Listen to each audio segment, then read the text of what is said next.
Good morning, students. In this session, we will discuss about transformer coupled transistor amplifier. Transistor amplifier, which is made by transformer coupled.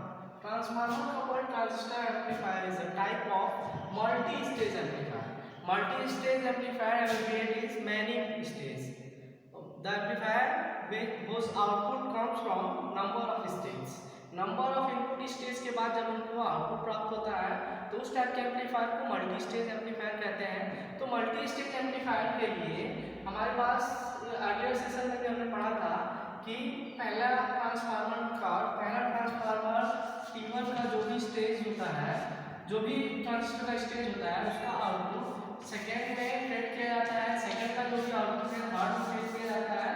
ऐसे number of stage हम लोग को मिलते हैं जिसको कि हम लोग डिप्लॉय करते हैं to get the amplified output. यहाँ पे जो भी इनपुट सिग्नल है उस इनपुट सिग्नल का आउटपुट हमको एम्पलीफाइड होकर के मिलता है। कैसे मिलता है? नंबर ऑफ स्टेज से मिलता है। यहाँ पे हमारे पास तीन स्टेज है।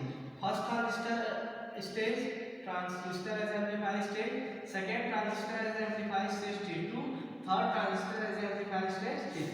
तो यहाँ पे तीन स्टेज से हम लोग को आउटपुट मिला, इसलिए हम क्या कहते हैं, इसको मल्टी स्टेज एम्पलीफायर कहते हैं। तो मल्टी स्टेज एम्पलीफायर का कॉन्सेप्ट यही है। अब हमारे पास जो मल्टी स्टेज एम्पलीफायर है वो ट्रांसफार्मर कपल्ड टाइप का है।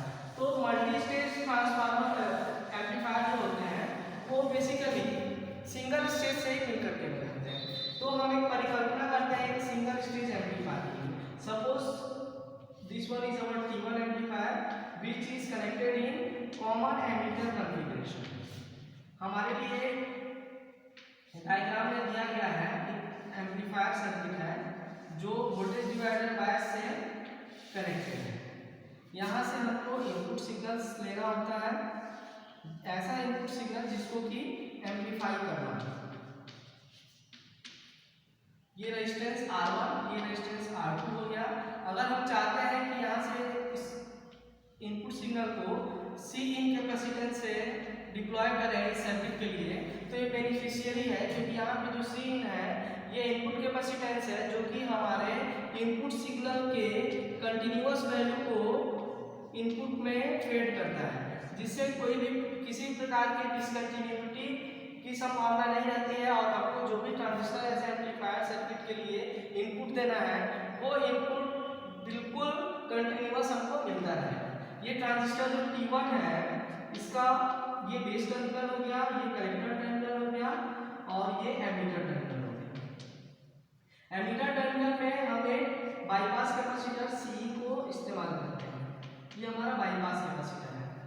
अब यह ट्रांजिस्टर जो है एक ऐसा ट्रांजिस्टर एम्पलीफायर बना है जिसमें एक स्टेज है। इसमें क्या है? एक स्टेज है। यहाँ से प्लस VCC सप्लाई और यहाँ से हम ग्राउंड कर सकते हैं। हमारे पास जो ये सर्किट डायग्राम अभी जो दिख रहा है ये सर्किट डायग्राम एक सिंगल स्टेज एम्पलीफायर के लिए सर्किट डायग्राम है और हमने यहाँ पढ़ना है ट्रांसफार्मर कपल्ड ट्रांजिस्टर एम्पलीफायर। तो हमको जब भी कपल्ड एम्पलीफायर बनाना होता है तो जो भी आउटपुट टर्मिनल है दैट मीन्स ये कलेक्टर का जो भी टर्मिनल होता है इसको हम क्या करते हैं, यहाँ से हम लोग आउटपुट लेने की कोशिश करते हैं और यहाँ का जो आउटपुट होता है वो दूसरे टर्मिनल के लिए क्या होता है? इनपुट होता है। तो यहाँ से क्योंकि कपलिंग किससे करानी है तो ट्रांसफार्मर से करानी है, तो यहाँ पे दूसरे इनपुट के लिए यहाँ पे हम एक ट्रांसफार्मर लेते हैं। अब एक ऐसा ही सिमेट्रिक सर्किट हम लोग फिर से डिराइव करते हैं जिसके इनपुट को ट्रांसफार्मर के कपलिंग से दे पाएंगे। तो इसके लिए वोल्टेज डिवाइडर सर्किट फिर से अगेन जनरेट करते हैं। वोल्टेज डिवाइडर सर्किट के लिए हमारे पास रेजिस्टेंस R3 और R4 है। यहाँ से जो इनपुट आपको आउटपुट जो मिलेगा फर्स्ट स्टेज से जो आउटपुट मिलेगा उसको ट्रांसफार्मर कपलिंग करा करके और दूसरे ट्रांजिस्टर को इनपुट में दे देंगे, है ना। बस यही कारण है जिसकी वजह से इस एम्पलीफायर का नाम ट्रांसफार्मर कपलिंग है ना, क्योंकि यहाँ पे जो कपलिंग किया जा रहा है हम लोग को, है ना, ये क्या किया जा रहा है, ये कपलिंग ट्रांसफार्मर के हेल्प से किया जा रहा है। ट्रांसफार्मर के हेल्प से किया जा रहा है ट्रांसफार्मर कपलिंग, इसलिए सर्किट का नाम ट्रांसफार्मर कपलिंग एम्पलीफायर है। अब आगे की सर्किट्स में हम आगे बढ़ते हैं। तो यहाँ पे एक रेजिस्टेंस हो गया, यहाँ पे आपका कलेक्टर टर्मिनल हो गया, ये इमीटर टर्मिनल हो गया। एमीटर से एक bypass capacitor CE again connect कर देते हैं। यहाँ पे भी हमको आउटपुट लेना है, तो आउटपुट लेने के लिए हमको ट्रांसफार्मर के हेल्प से आउटपुट ले पाएंगे, है ना। यहाँ से हमारा आउटपुट सिग्नल हम प्राप्त कर सकते हैं।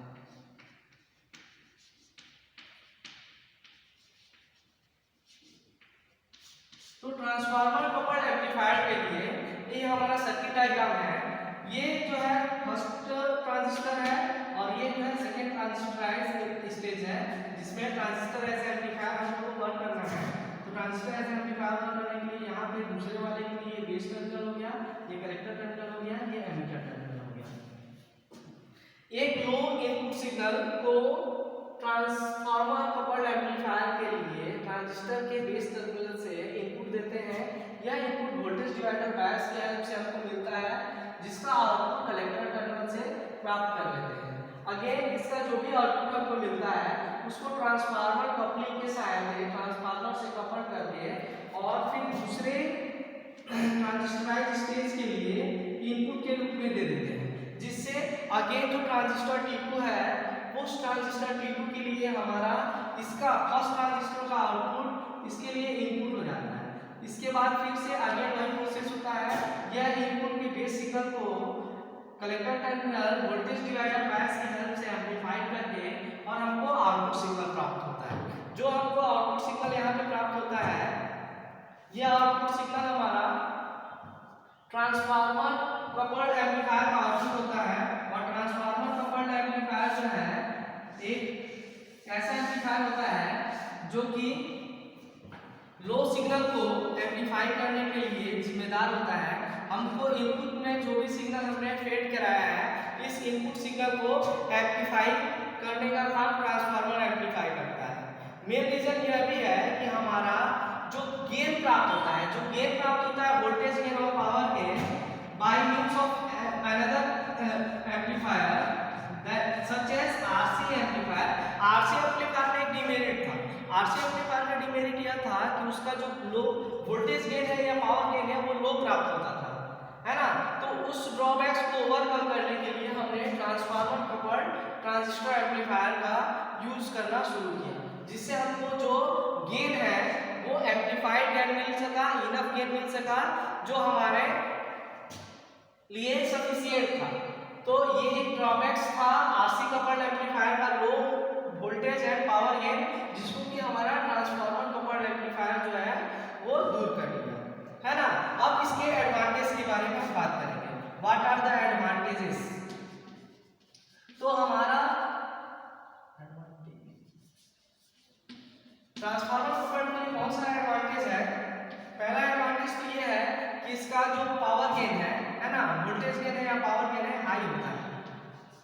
High voltage and power. यह इससे पहले जो भी ट्रांजिस्टर एम्पलीफायर होते थे RC कपल्ड के लिए, उसमें ये एडवांटेज नहीं होता था, है ना। दूसरा, किसी भी प्रकार का सिग्नल पावर लॉस नहीं होता है, low signal power loss.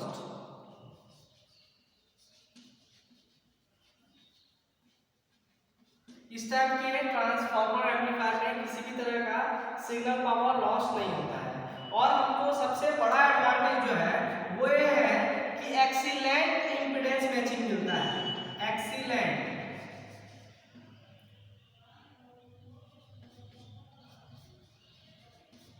Excellent impedance matching मिलने के कारण यह ट्रांसफार्मर सबसे ज्यादा एडवांटेजियस हुआ, क्योंकि इंपेडेंस मैचिंग आपका जब जितना अच्छा होगा, आपका सर्किट में जो पावर गेन है उतना अच्छा आपको मिल पाएगा। अब इसके डिसएडवांटेज की अगर बात करें हम लोग, तो इस टाइप के ट्रांजिस्टर एम्पलीफायर में, ट्रांसफार्मर कपल्ड एम्पलीफायर में पुअर फ्रीक्वेंसी रिस्पांस होता था। जो फ्रीक्वेंसी रिस्पांस था वो बहुत अच्छा नहीं था, RC की अपेक्षा अच्छा नहीं था। दूसरा, यह जो ट्रांसफार्मर कपल्ड एम्पलीफायर है यह बहुत बल्कि हो जाता है।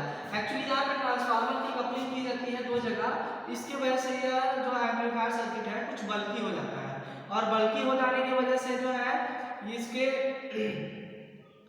जो ब्रेक होने का टूटने का संभावना बढ़े रहता है और यह कॉस्टली भी हो जाता है।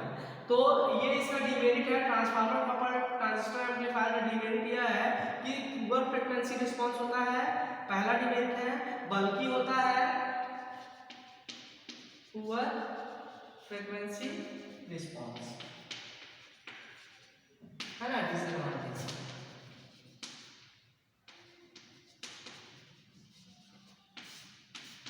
Poor frequency response. दूसरा बल्कि होता है। बल्कि क्यों होता है? क्योंकि ये ट्रांसफार्मर कपलिंग है, ट्रांसफार्मर कपलिंग दो जगह हुआ है जिससे इसका साइज जो है बढ़ जाता है। साइज के बढ़ जाने से यह जो है बल्कि हो जाता है, और बल्कि के साथ साथ जो है थोड़ा सा कॉस्टली भी होता है। बल्कि होने से इसके टूटने फूटने की भी संभावनाएं अधिक होती है। तो this is all about transformer coupled transistor amplifier, जिसमें हम लोग ट्रांजिस्टर एम्पलीफायर के सर्किट डायग्राम्स, उसके एडवांटेज, उसके डिसएडवांटेज, वर्किंग ऑपरेशन के बारे में स्टडी किया। ओके, नेक्स्ट सेशन में हम लोग फिर मल्टी स्टेज का